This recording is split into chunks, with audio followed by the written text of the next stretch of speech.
So thanks for joining us, everyone.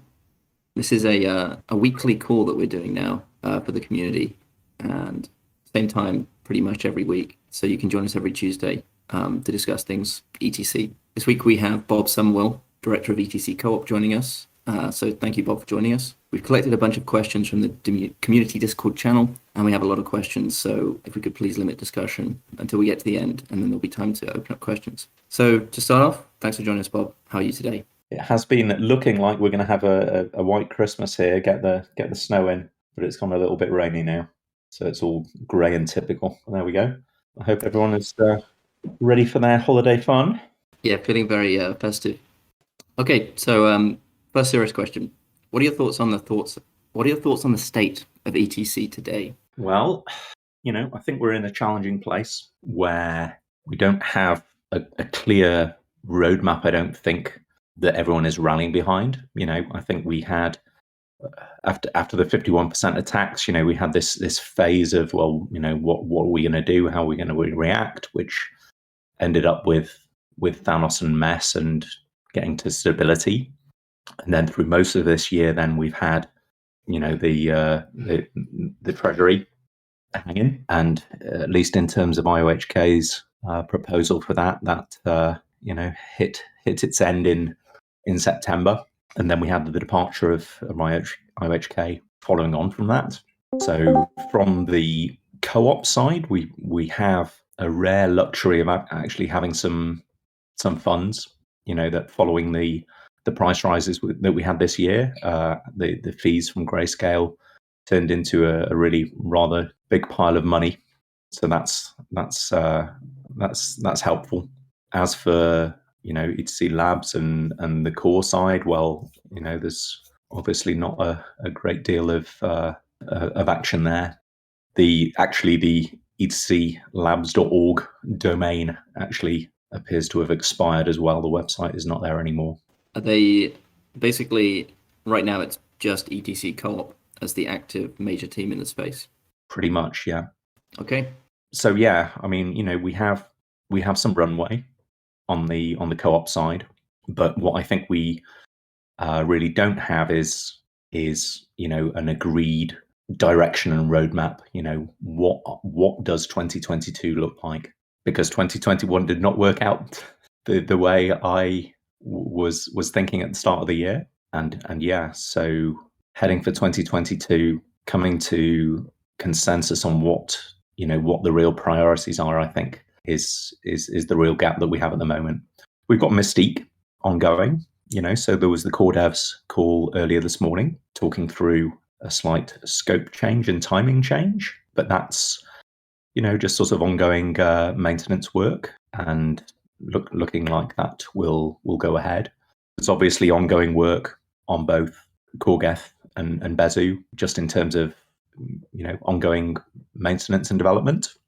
That's something which has changed this year on the Bezu side, because we've had Diego join Co-op as our first full-time core developer. So he's focused on Bezu. So that's been a good step up, because since 2019, where we started funding Bezu, all of that work has always been short-term contracts, really focused around the hard forks. We haven't had the capacity to actually contribute to just general health and maintenance and improvement of the client. So that's now happening. So that's good. We've had a switch over to Rivet for the RPC endpoints. So that's been a good quality step up. I think really looking back on that, the reliability issues that we were hitting were actually symptomatic of increased usage through this year. That as we've had the price increases, there has been increased usage as well. So Rivet are now handling the back end of that, and that's been good. We've had ongoing support for Block Scout as well. But yeah, given the lack of consensus has been around first Treasury, also Kekak has not been completely universally loved. 2021 has largely been a fairly stationary kind of year in terms of the platform itself. Thanks for that update. Lots to cover there, and Yeah, it's good to understand that. Thanks. I'm going to combine a couple of points into the next question about funding, and basically from a community perspective, we'd like to understand more about what the actual runway looks like for ETC as it currently stands, and how those funds are likely to be allocated going forward. And is there a concept of having a bare minimum, and how much is that? And could that be contributed publicly by the community to help out in some way? Well, so the situation, to my understanding, is over these last few years, with the exception of some ETC which the Ethereum Foundation contributed to the co-op via Virgil, which was in 2018.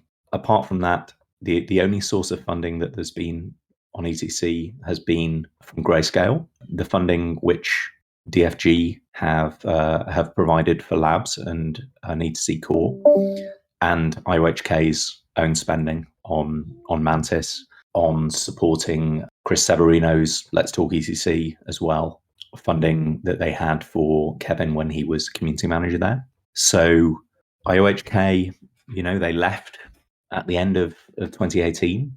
They returned. They've left again. So there's no funding coming from there. My expectation on DFG and ETC Labs is that funding will end very, very soon.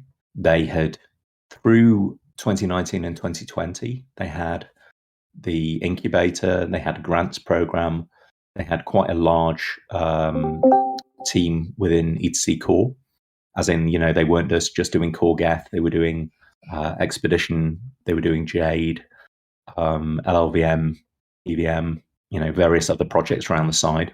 All of that, with the exception of Core Geth, was defunded in January 2021.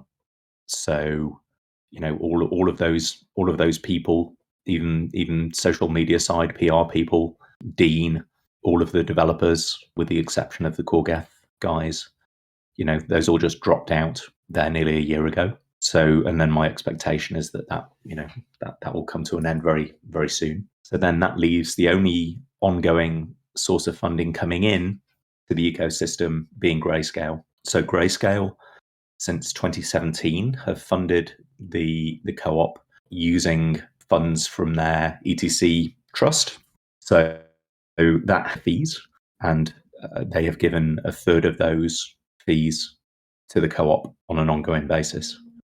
So in those 2018 sort of days, that was a fairly decent amount. Through 2019, 2020, where prices were low, that was only really enough to pay salaries.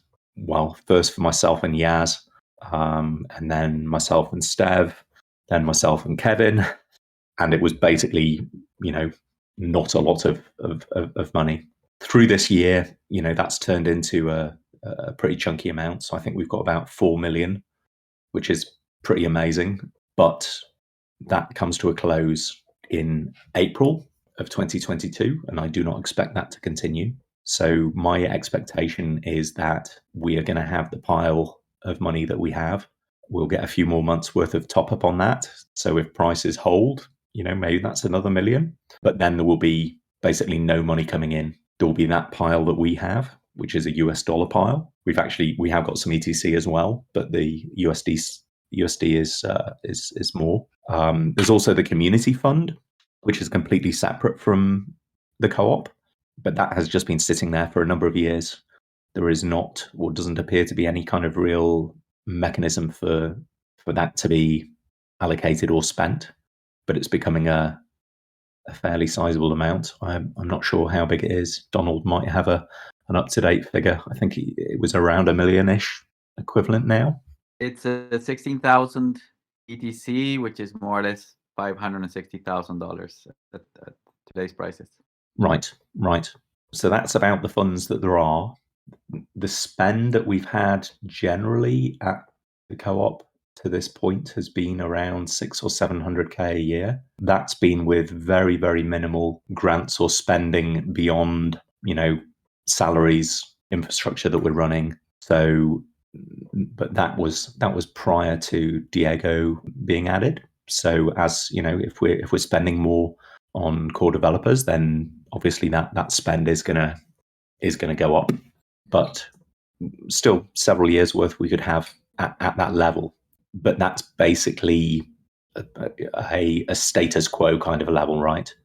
It's not including significant chunks of spending for solving large systemic issues that we have in the platform, for example, in terms of bloat, in terms of general sustainability. Understood. Thanks for that. With the new sort of reality that ETC is in, how do you think spending should be changed, if any way? And should there be a focus more on just basic client maintenance as opposed to other outreach programs? Well, I mean, it's hard to tell. So something that we had while ETC Labs were more active and did have their incubator and grants program is a number of attempts from them at building up ecosystem. So things like the chain safe bridge, the WETC, there were platform level spending things. Also, funding of particular projects or teams on top of ETC. I mean, that it's only, to my knowledge, during that phase that we've really had funding being provided for DApp development on ETC. Now, I mean, given that we now at the co-op have a larger pile of money, that doing some kind of grants program or something based on that is certainly feasible. The question is whether that's going to be effective. I mean, this is something that Donald's spoken about a number of times as well. Is that kind of like artificially like pumping things up in a way that you're not going to get value for money on your spending, or is the reality that we are competing with all of these other chains and there are giant amounts of funding available in other ecosystems and projects. That's the competitive space that you're looking at is if somewhere is well funded and it's an EVM chain, it's quite likely that teams will follow that money. That they're not going to be so picky about where they're building. So we could do that, but is that good or not? I'm not sure. Yeah, it seems like ETC would have trouble competing with massive budget chains like that. Absolutely. You see this. I mean, both with L2s and just all other kind of projects or platforms, even if they're not a chain layer, even if they're just sort of an ecosystem within a given chain, that you've got hundreds of millions of dollars available in many places for that kind of ecosystem grants program. So we certainly can't compete at that level. Yeah, I agree, and I think that for the grants, definitely those kind of development teams that are looking for funding for money, basically, or mercenaries for hire, as I put them, are not compatible with big chains. But there are projects that are looking for something else in ETC, which I think is the real future for development growth there.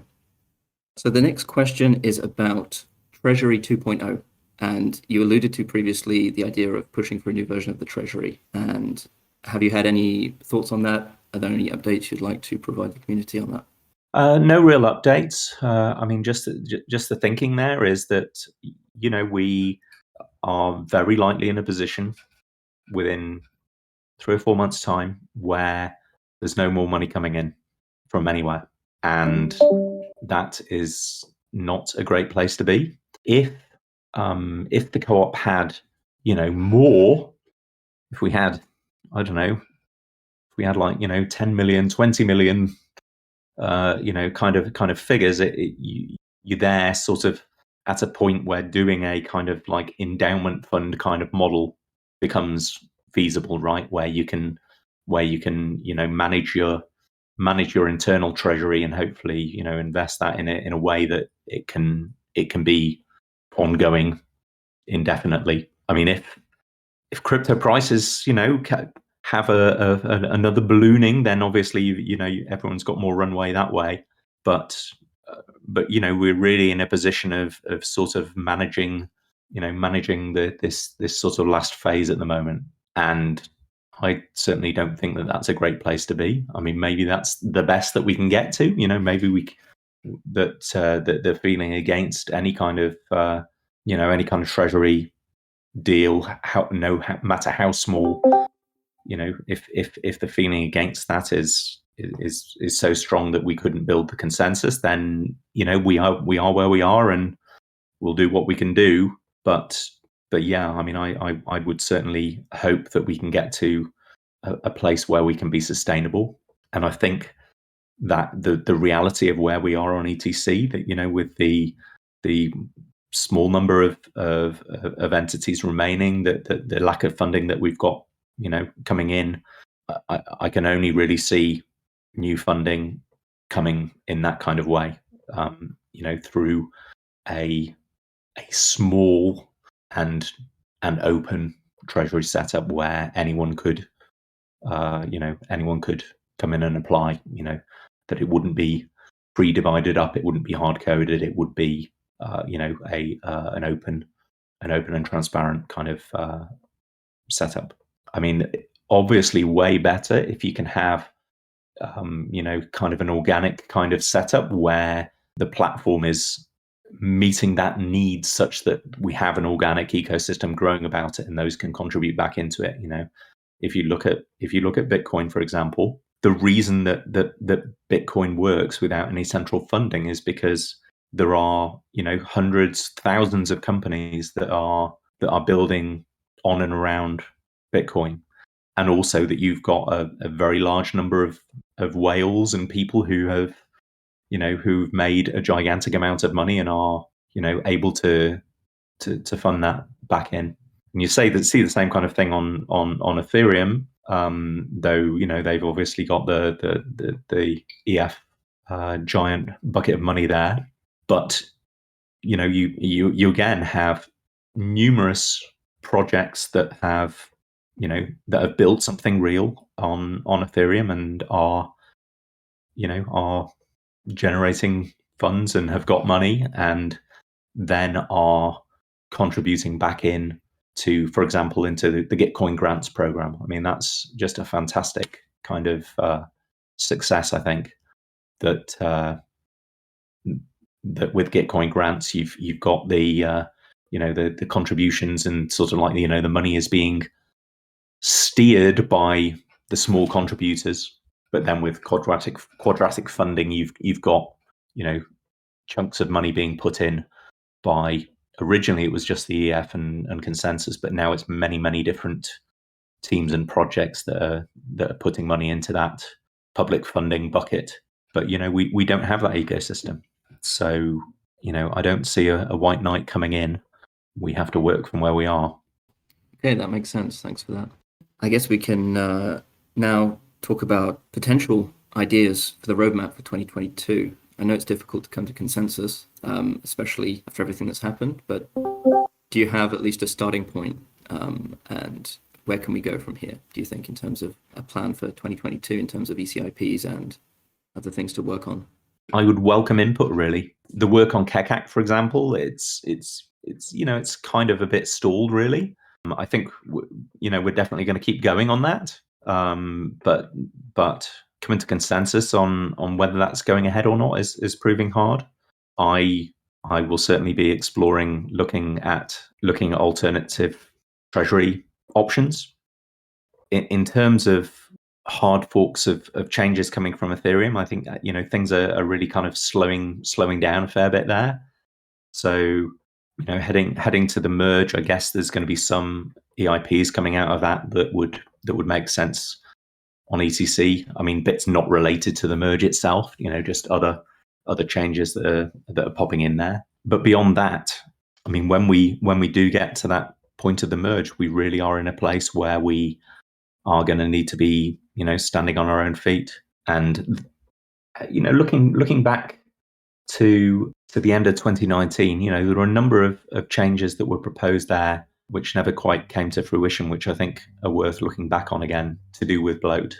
So, for example, looking at gas limit, one of the changes actually that's in Mystique is a a sort of a largely anti-gas token measure, which has finally come to fruition. So that would be good. But yeah, I mean, beyond that, we'd have to. I mean, the issue I think that we have is that on the research side, we just don't have any. You know, if you look on Ethereum, as well as the actual core developers working on the client software, you've always had this swathe of researchers which are looking at these bigger ticket items, and so both on that research side and on security side and on dApp developers and their needs, you know, you've got lots of people who are working ahead of those protocol changes, and that's an area where we're just really sorely lacking. You know, we have community, we have users, we've got core developers, but we don't really have that research side. So while we, you know, have these big ticket needs that we know we have, where the solutions to those are going to come from is maybe not quite so obvious. You know, and again, maybe that's an area of staffing up where, you know, we'll have to take on some expenditure to see if we can bring in that kind of skill set. On the topic of state bloat, how big of a threat do you think this is for the future, and how pressing is it? And also, what are your thoughts on solutions? Do you prefer reducing the gas limit or having longer blocks or some other solution? Well, it's certainly an ongoing issue. I don't have figures to hand as to where we are now, you know, over the last year or two, how much that's changed. I know we are certainly a lot bloatier than we were. I mean, it's a major issue. Some of the potential solutions to that, I think, are going to involve, you know, major data structure rejigging within the clients itself. The Aragon client, formerly known as TurboGeth, those guys have done pretty amazing work at really reimagining how a client can work, and, you know, vastly reduced sync times and disk usage and so on. Aragon does not currently support ETC, but is built in a really quite modular way, such that ETC support, I think, could be added without a great deal of effort. One of the questions I saw talking about today was talking about multiple clients, was saying, you know, is it worth having multiple clients, or would it be better to focus on a single one? That's something I've thought about a little bit before as well with regard to Aragon, is whether a focus on Aragon over CoreGeth, or as well as CoreGeth. I think that's something that's likely to move us to a better place in terms of that state bloat. I mean, what they're doing there is not controlling the gas limit on the way in. You know, they're just dealing with the existing situation better. I mean, whether that is sufficient or not, I'm not sure. I mean, the issue I think that there always has been with the gas limit, because I authored an ECIP that was proposing either a fixed gas limit for ETC, or one which was sort of following a Moore's law kind of curve, so it was slowly increasing. But I think the issue with that is just that if you're constraining that too much, what that's going to do is it's going to rule out particular dApps being workable. And given the dApp shortage that we already have, I don't know that that's something which is going to serve us well. I mean, I think that the worst element that has been like spam attacks like gas token, you know, where the space is literally being filled up with zeros. You know, there is no like real value in what's being done there. It's a pure, you know, attack on a poorly calibrated incentive mechanism. So yeah, it'll be interesting to see that mystique change and see how that affects gas token and its like. On a similar topic, with regards to the TurboGeth, is there any hopium potentially that after the merge, some of this talent will need a new home and have the ability to contribute to ETC as a continuation of the sort of old school Ethereum? I'm not sure, and the reason why I say that is that my expectation, looking back a couple of years or what have you, where there was this talk of ETH2, right? Here you go. Here's the when ETH2 arrives, it will be proof of stake. It will be sharded. It will have these different execution environments. So maybe things are EWASM, maybe things are EVM. And it was unclear what the transition plan would be to get to that. But it was fairly clear that that was a new thing which was being built, right? That you'd be in F2 world, and that would be a new and a different technical thing. What's actually happened in terms of the launching of the beacon chain first, and then the merge, where really what's happened with the merge is to my mind, it's almost like a bit of a giving up on a good number of those goals. EWASM has died on the road. The EVM is the answer, and what you get with the merge is really sort of saying, well, we're going to keep running the F1 execution environments, but the consensus is going to be switching to use the beacon chain. But effectively, what you're going to have at this merge point is as though they're just kept going with the existing clients, and it's just like, well, it's proof of stake instead of proof of work, but everything else stays the same.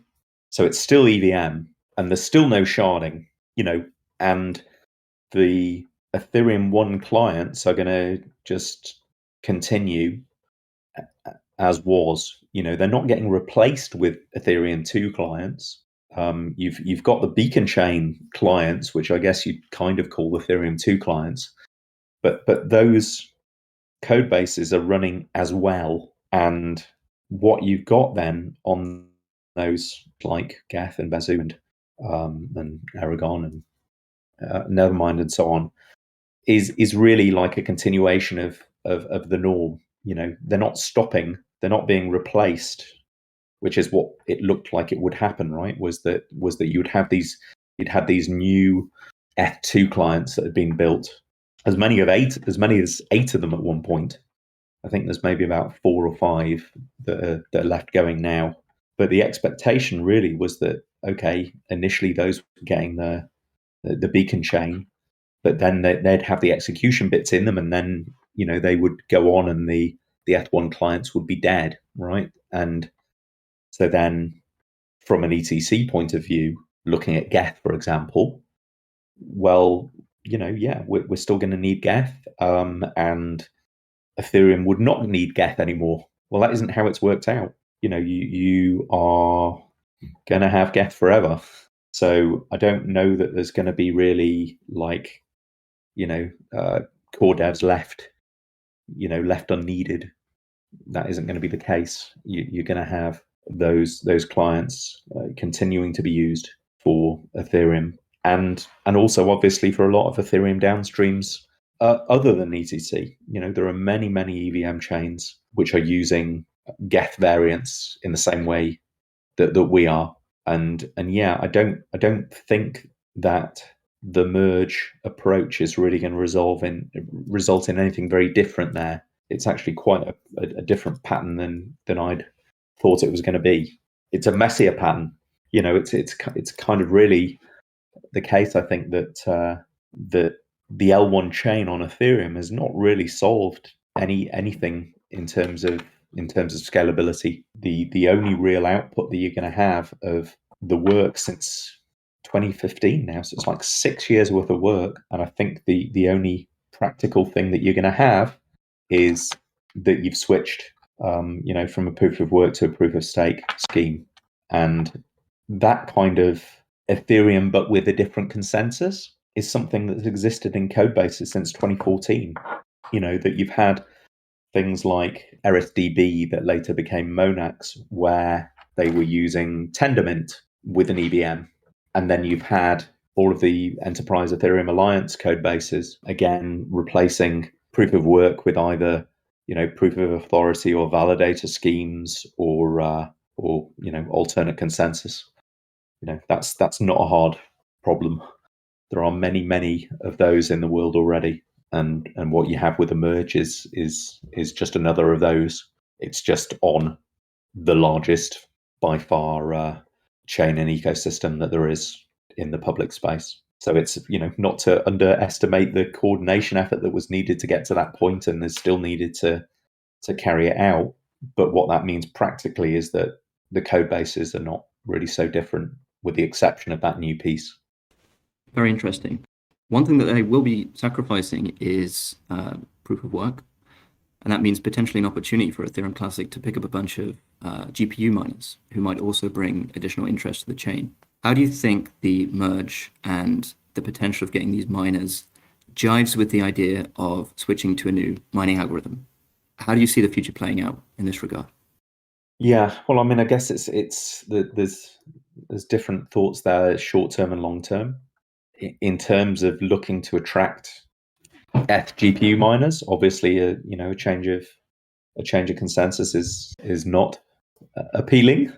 But longer term, I mean, to my mind, the whole kind of main rationale or thought behind looking at Kekak is that ASIC resistance was chosen for Ethereum essentially as a means of holding off ASICs prior to the transition to proof of stake.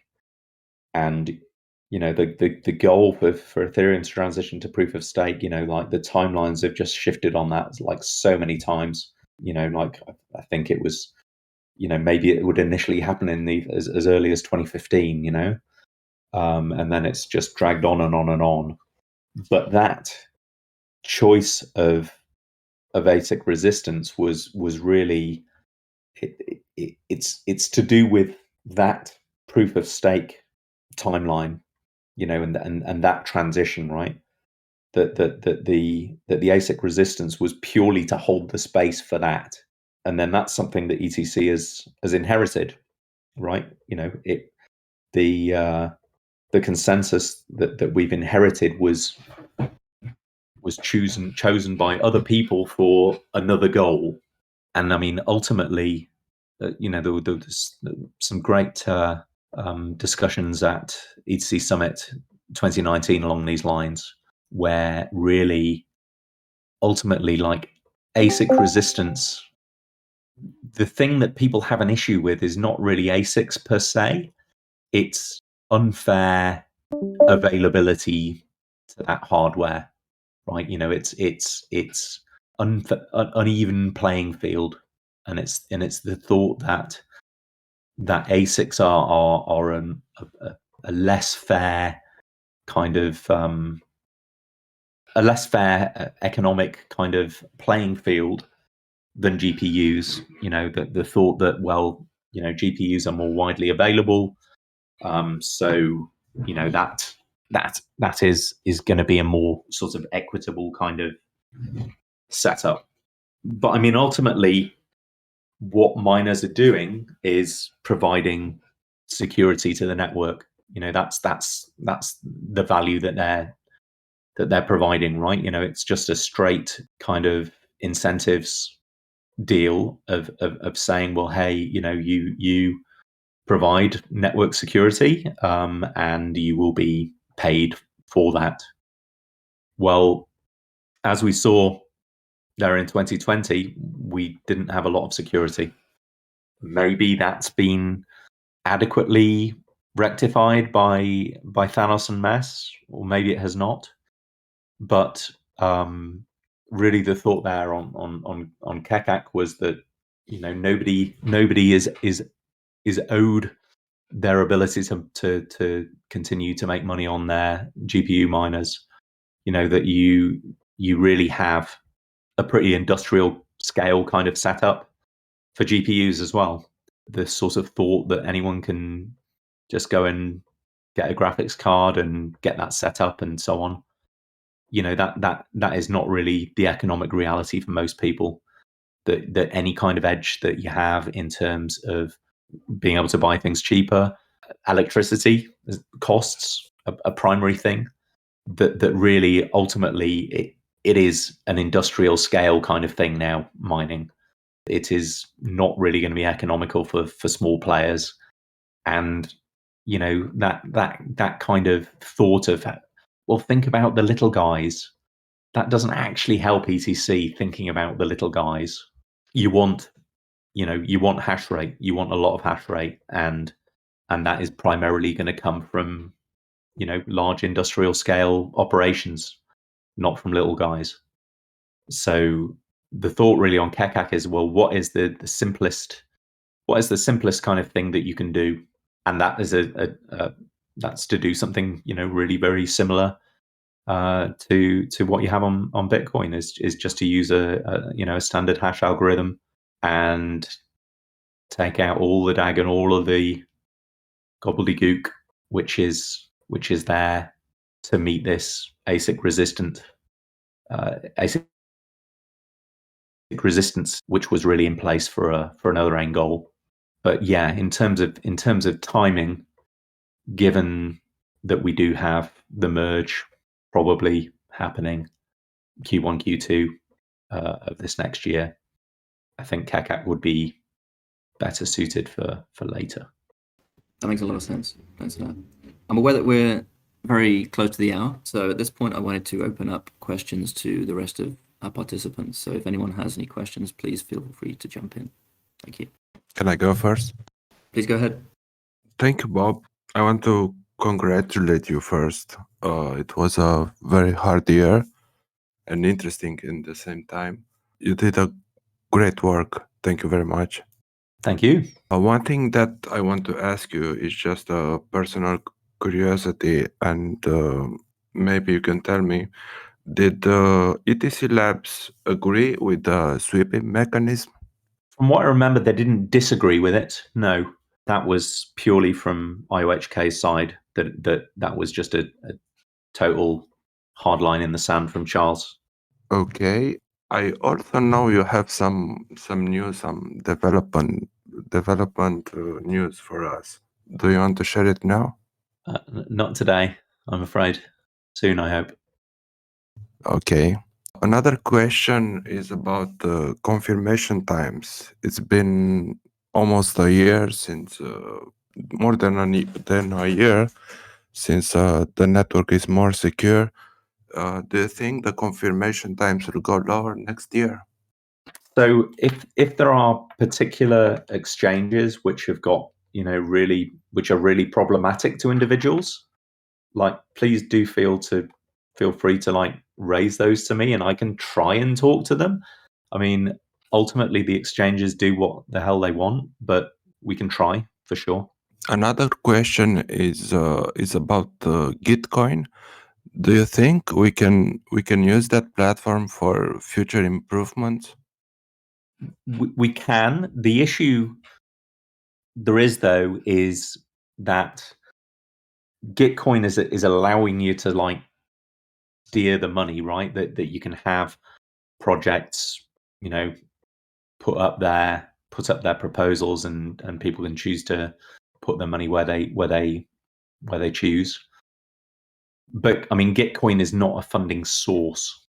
So I mean, it would depend what you'd be looking for from Gitcoin. I mean, the Gitcoin grants, as I was talking about there on the Ethereum side, I think that is a great kind of model.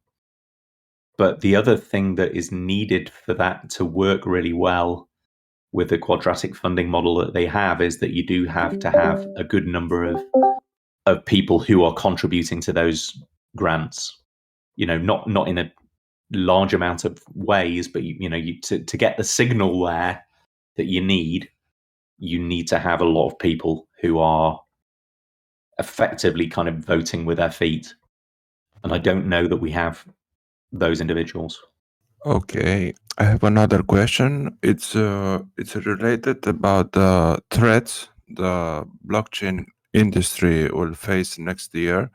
We saw this year a China ban, a Russia ban, an Iran ban, a Turkey ban, and so on. How do you see next year? Do you think more threats or regulations or government interventions may affect the development of blockchain industry?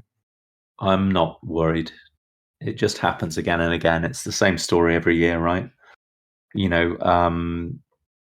Ultimately, blockchain technology is unstoppable unless you have it in a weakened kind of centralized form where, ultimately the control does sit in a single place. So in terms of broader crypto, I'm not worried at all, really.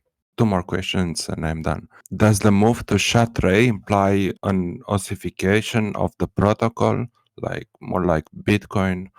Is this a path we should think about?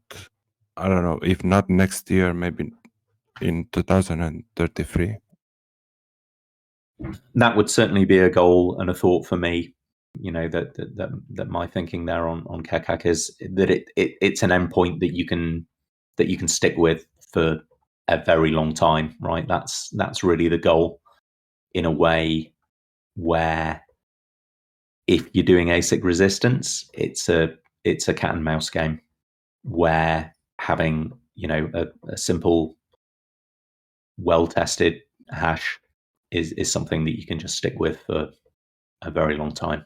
Grayscale has a lot more projects now. Do you think that development teams may start operating together or find a way to bring innovation from one chain to another? Within Grayscale, you mean? Yes. No. So that isn't really how they work. Grayscale is a very sort of conventional finance company, really, that happens to operate within the blockchain world.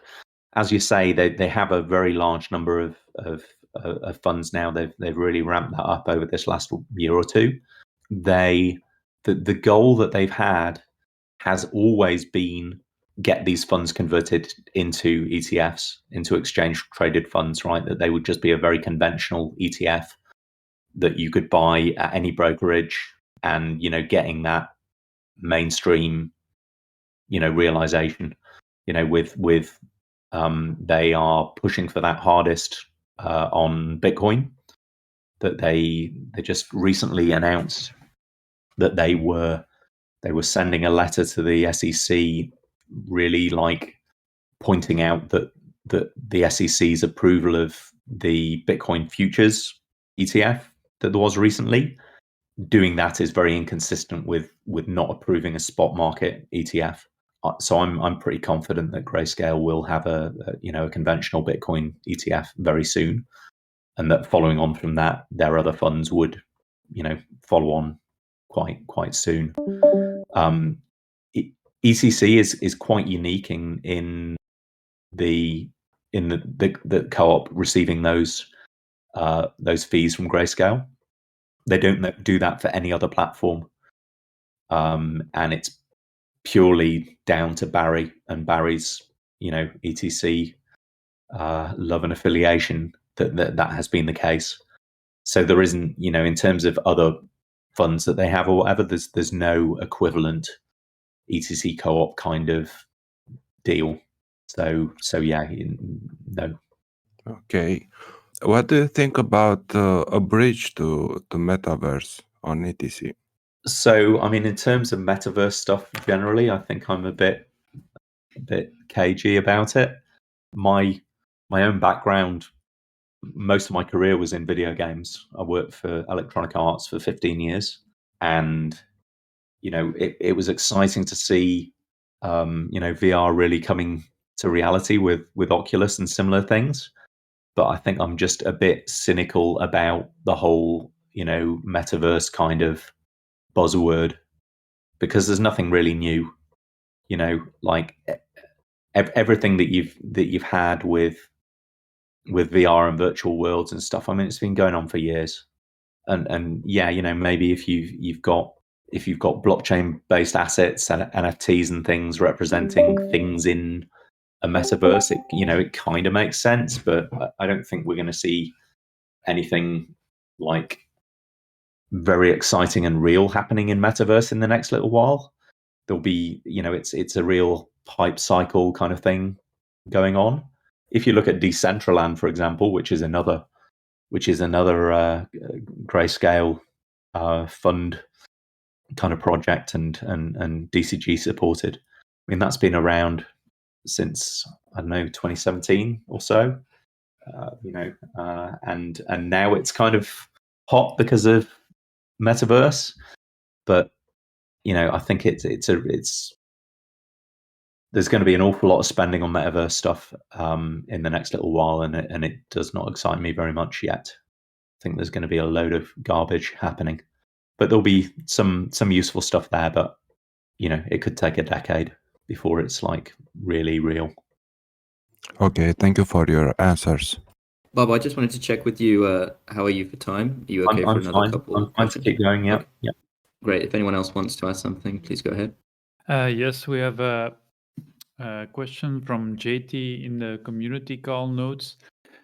He wants to know if, since Classic Swap failed, that maybe the co-op will create a DEX and use that income to fund. Well, I mean, yeah, certainly, anyone can start a DEX project. It doesn't have to be the co-op. As to whether that would bring in money or not, I don't know. You need, it's one of these chicken and egg things, right? Where you're going to need a lot of volume for that to be the case. DEX, I mean, I remember right back at the start of my involvement on Ethereum that there were people trying to build DEXs in 2015, and and it was an ongoing thing, sort of the birth of DEX world. But it took a good number of years before really Uniswap really made that a real reality. But the reason that worked is that there were huge range of ERC20 tokens that were active and live on Ethereum. You'd gone through ICO peak, and there were, so there was lots of that stuff around. So it's certainly possible for somebody to launch a DEX on ETC, but I don't know that that's going to see a lot of volume or certainly revenue generation in any kind of hurry, because there isn't anything to really to trade. What I was trying to ask is, how come when I send my Ethereum Classic from Binance US to MetaMask, why does it take 2 hours to get there? Is that because of the 51% attack? That will be down to how they have configured their confirmations. Yeah, I would agree. And some of that, may be just this sort of lagging thing off the 51% attacks, where a number of the exchanges, ramped up their confirmation times really significantly, to keep safe. And then in some cases, they've obviously stayed in a with settings which are now quite ridiculous. That we all had a significant amount more hash rate now than then, but they will not have adjusted down accordingly. So yeah, just to say to anyone, if you are hitting these things on exchanges that you are using, please do let me know, and I can try and talk to them, and they may or may not listen. No, I've never held Algorand. All that I really know about it is Greg Colvin, who used to be and is an Ethereum core developer, did some work for Algorand for a while. That's about all I know. I think Silvio's a genius. He's a cryptographer, and just he does really well for the community. Yeah, he seems to be a very competent kind of guy. So yeah, it's one of the professor chains.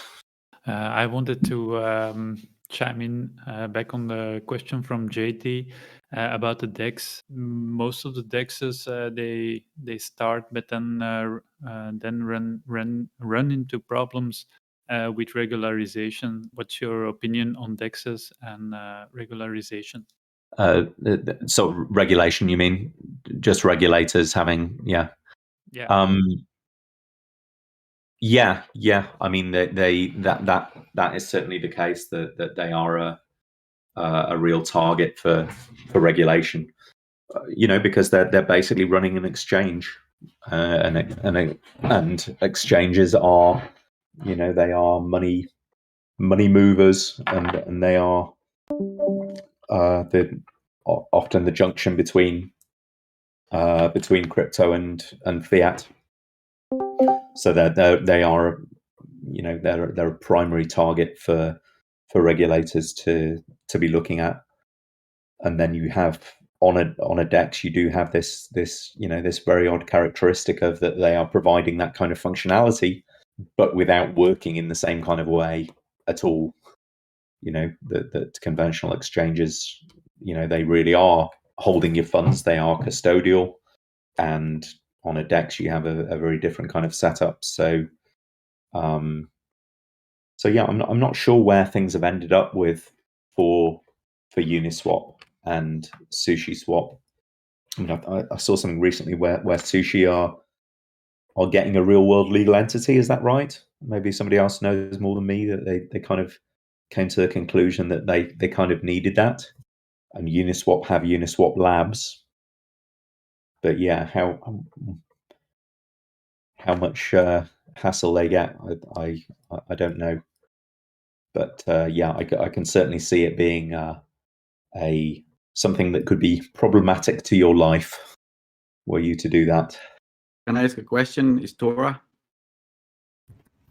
Please go ahead. Bob, I it's fine. I would totally support digamos, in the case that ETC Lab leaves, and a future consolidation of the node in TurboGeth.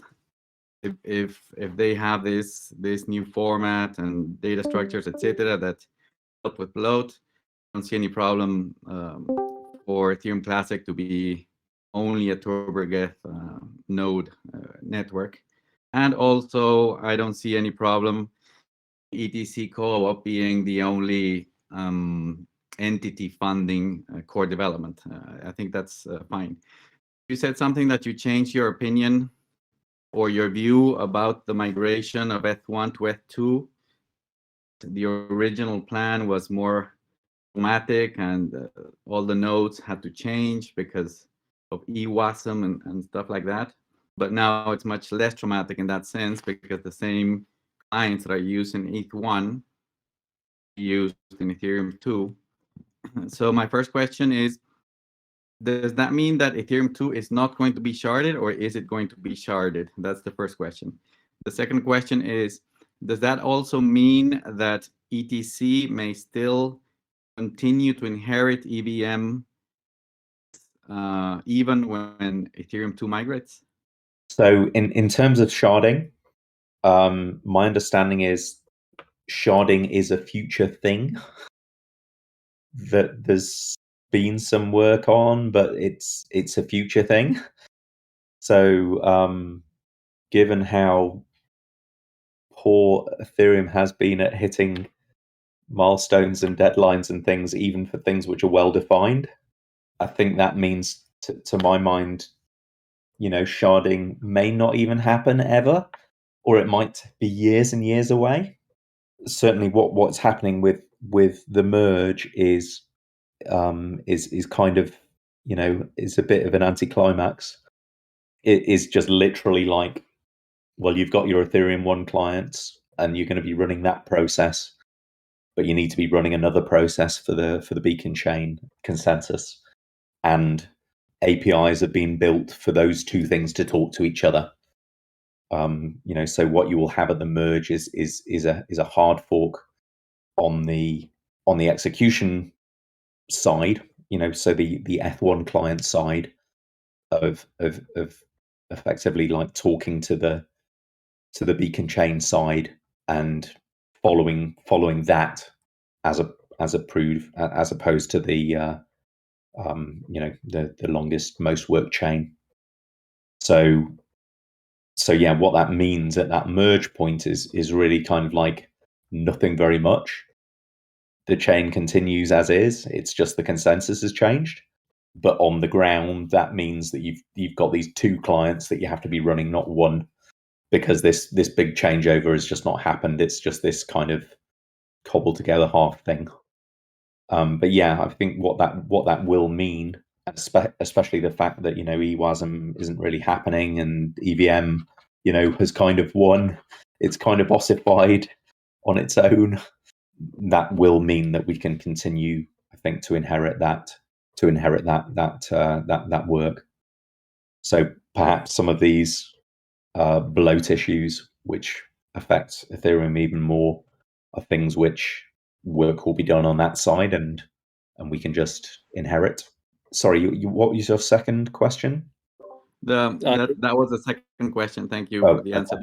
The first question was sharding. Is sharding is it yeah, happening? sharding. Yes, Yeah. no, you answered, because it was sharding that you already responded, and Yeah. if we are going to continue inheriting, which you responded positively, that's huge for ETC, because we're going to continue inheriting research from the EVM standard in general. No. Yes, yeah, and I would agree on that. And in terms of sharding, I mean, I think some of that is just like, they've just not got to the research yet or what have you. But another part of it has been the real success of roll-ups. That roll-ups have become really, really central, and that you are seeing, the successful L2s using roll-ups, and you're getting scalability that way without the sharding. So you still will see talk about saying, and when we have sharding as well, it'll be 64 shards, and it'll be shards times roll-ups, and it's going to be, we'll have 100,000 times input throughput or what have you.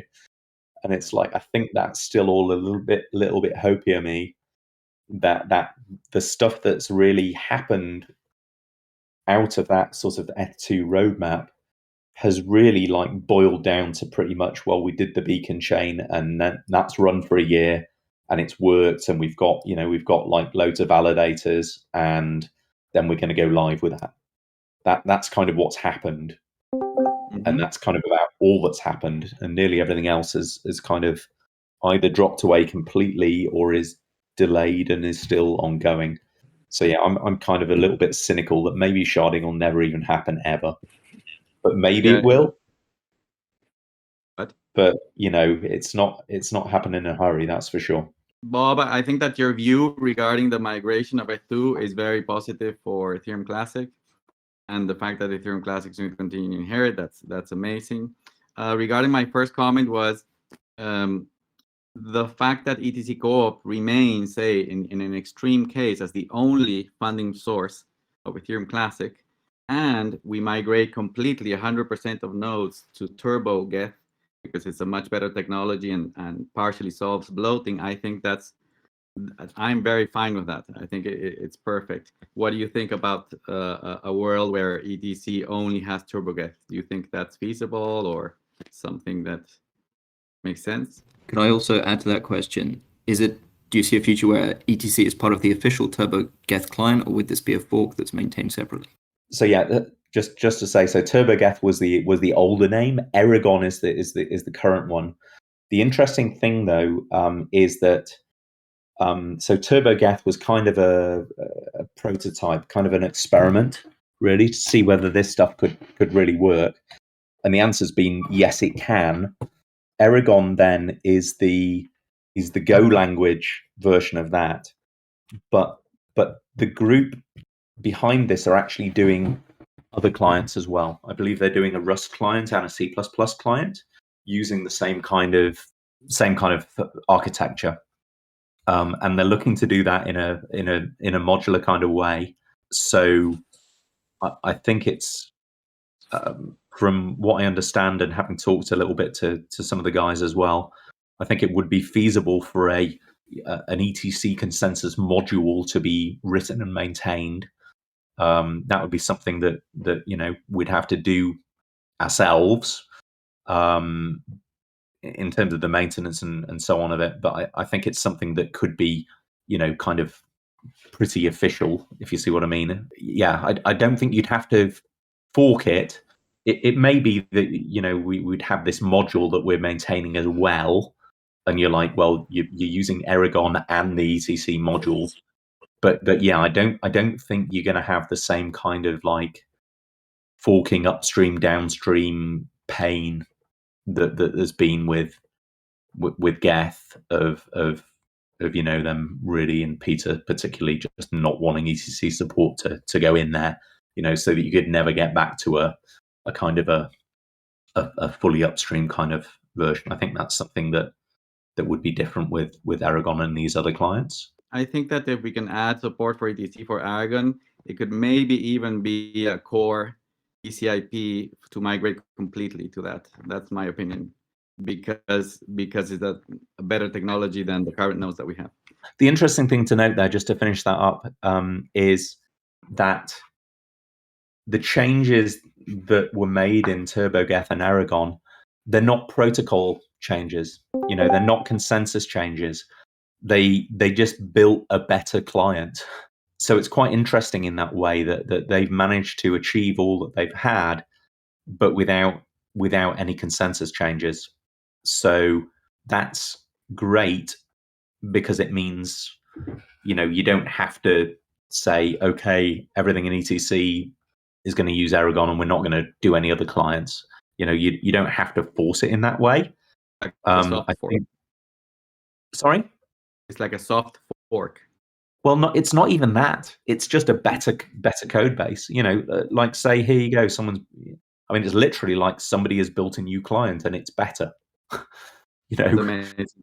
So, so yeah, I don't think it's anything that we'd need to force, but I certainly think we need to keep our eyes on that, and it would be to my mind, a sensible direction to see, well, can we get Aragon ETC, and if so, I think that would be that's just going to be a better solution for node operators.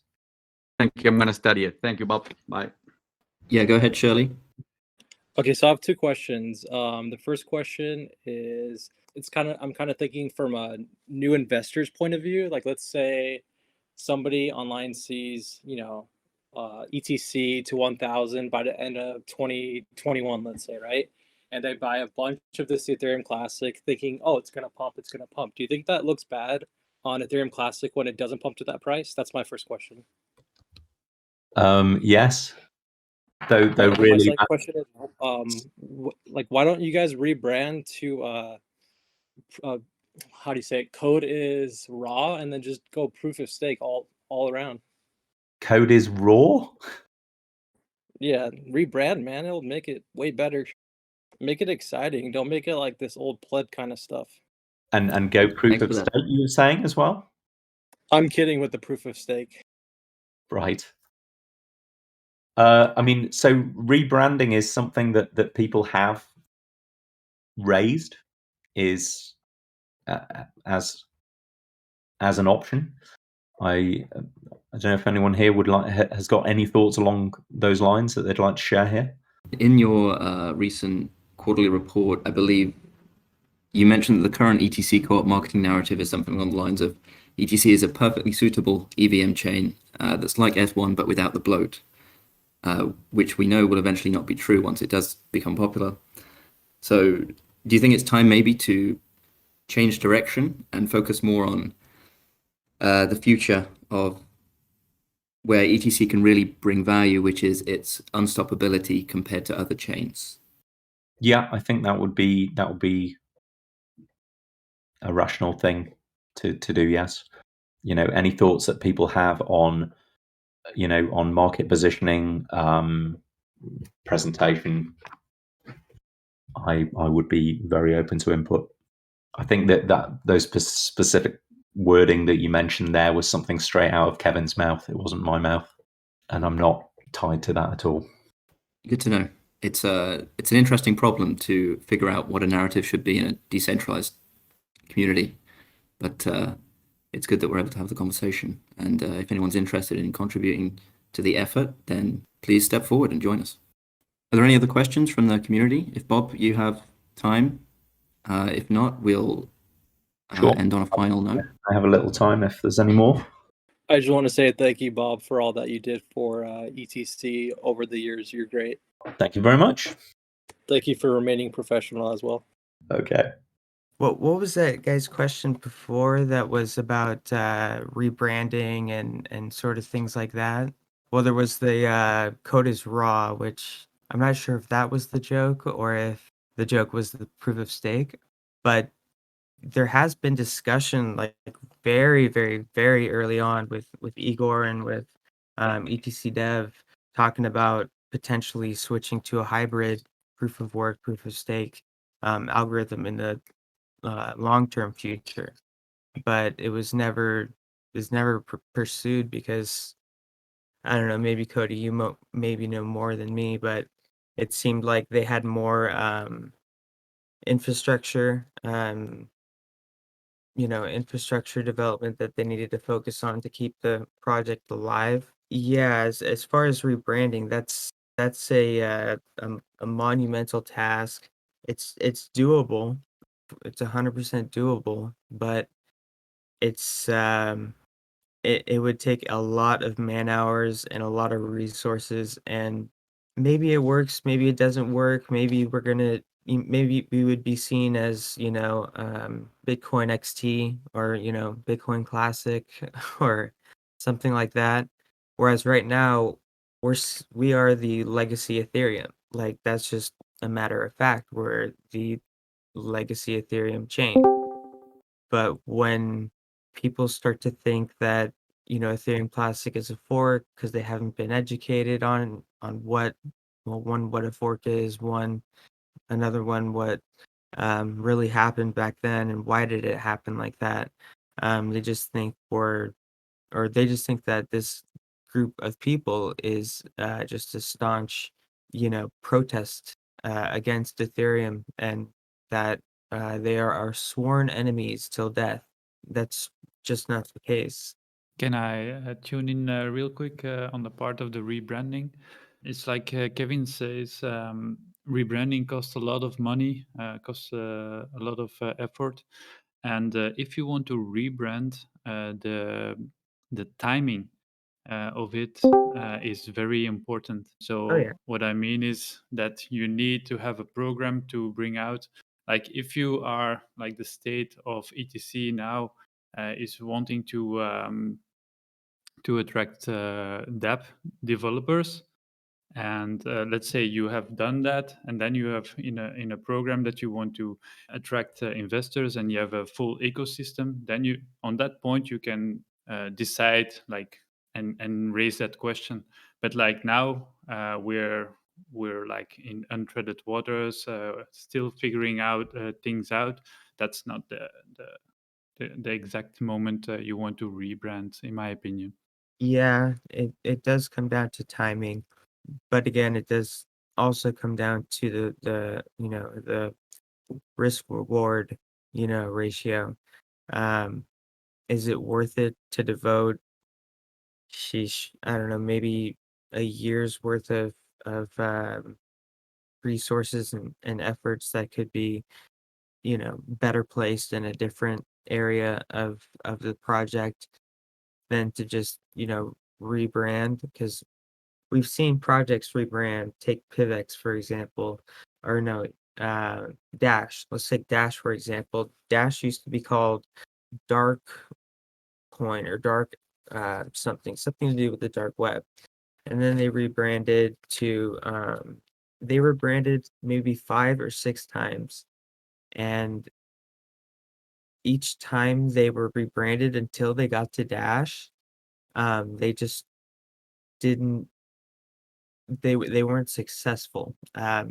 It wasn't until they got to Dash that they had people actually join in, and then they put that Amanda person as the face of sort of the Dash updates and stuff like that. So that attracted a lot more dudes, I'm guessing.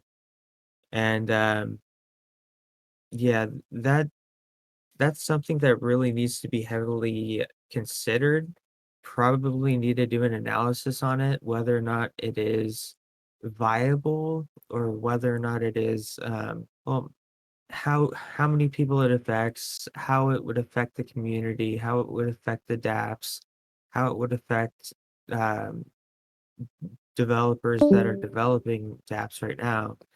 And yeah, that would take a lot of consideration. My personal view is that I don't think Ethereum Classic needs to change its name at all. I think it's what really needs to happen is education and getting back to the roots and realizing the actual sort of unique thing that Ethereum Classic has to offer that the vast majority of people are just not aware of. And it's really just an education thing about what is the reality of it. That coin was called I- Dark Coin from Dash. I just want to add that at this moment, I don't think rebranding is necessary. We just need some graphic packs, like video packs, photo packs, just to have some templates that anyone can use and go from there. But the main thing, in my opinion, should be for the next year is making the website look better and keep it updated. We are very close to launching a new version, actually. And for those that are interested, there is a preview available in the website dev channel.